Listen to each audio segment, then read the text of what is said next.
CPM കേന്ദ്ര committee അംഗം EP ജയരാജന്റെ ആത്മകഥയിൽ CPM നേതൃത്വത്തിന് പരോക്ഷ വിമർശനം. വൈദേകം റിസോർട്ടുമായി ബന്ധപ്പെട്ട വിഷയത്തിൽ P ജയരാജൻ സംസ്ഥാന കമ്മിറ്റിയിൽ വിമർശനം ഉന്നയിച്ചു. വിവാദമുയർന്നപ്പോൾ ബന്ധപ്പെട്ടവർ വ്യക്തത വരുത്തിയിരുന്നുവെങ്കിൽ തനിക്കെതിരെയുള്ള അധിക്ഷേപങ്ങൾ നിലയ്ക്കുമായിരുന്നുവെന്നും EP ആത്മകഥയിൽ പറയുന്നു. വിജേഷ് ഗോവിന്ദൻ ചേരുന്നു. വിജേഷ്, എന്തൊക്കെയാണ് ആത്മകഥയിലെ പാർട്ടിക്കെതിരായിട്ടുള്ള പരാമർശം?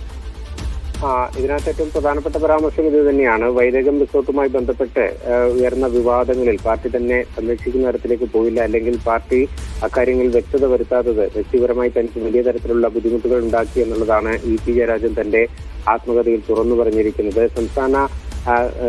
സംസ്ഥാന കമ്മിറ്റി യോഗത്തിനകത്ത് P ജയരാജൻ ഈ വിഷയം ഉന്നയിച്ചിരുന്നു. വിവാദങ്ങൾ ഉയർന്ന ഘട്ടത്തിൽ താൻ പങ്കെടുക്കാത്ത യോഗത്തിലാണ് ജയരാജൻ സ്വകാര്യ സ്ഥാപനത്തെ സഹകരണ പ്രസ്ഥാനത്തെ പോലെ സഹായിക്കേണ്ടതുണ്ടോ എന്നുള്ള കാര്യം ഉന്നയിച്ചത്. പക്ഷേ ഈ യോഗത്തിൽ പങ്കെടുക്കാതിരുന്ന താൻ ഈ വിഷയം അറിഞ്ഞിരുന്നില്ല. പക്ഷേ വലിയ തരത്തിൽ പത്രമാധ്യമങ്ങളിൽ ഇത് വാർത്തയായി വന്നു. ആ ഘട്ടത്തിലൊന്നും ഇത് സംബന്ധിച്ചൊരു വിശദീകരണം നൽകാൻ ബന്ധപ്പെട്ടവരാരും തയ്യാറാകാത്തത് തന്നെ വലിയ തരത്തിൽ വ്യക്തിപരമായി ബാധിച്ചു എന്നുള്ളതാണ് EP തന്റെ ആത്മകഥയിൽ പറഞ്ഞിരിക്കുന്നത്. ഒപ്പം തന്നെ മറ്റൊരു കാര്യം കൂടി അദ്ദേഹം പറയുന്നുണ്ട്. BJP നേതാവായ പ്രകാശ് ജാവ്ദേക്കറിന്റെ കൂടിക്കാഴ്ചയുമായി ബന്ധപ്പെട്ട വിഷയങ്ങൾക്ക് ശേഷം തന്നെ LDF കൺവീനർ സ്ഥാനത്ത് നീക്കാനുള്ള തീരുമാനം താൻ പങ്കെടുക്കാത്ത ഒരു സംസ്ഥാന സെക്രട്ടേറിയറ്റ് യോഗത്തിലാണ് കൈക്കൊണ്ടത്.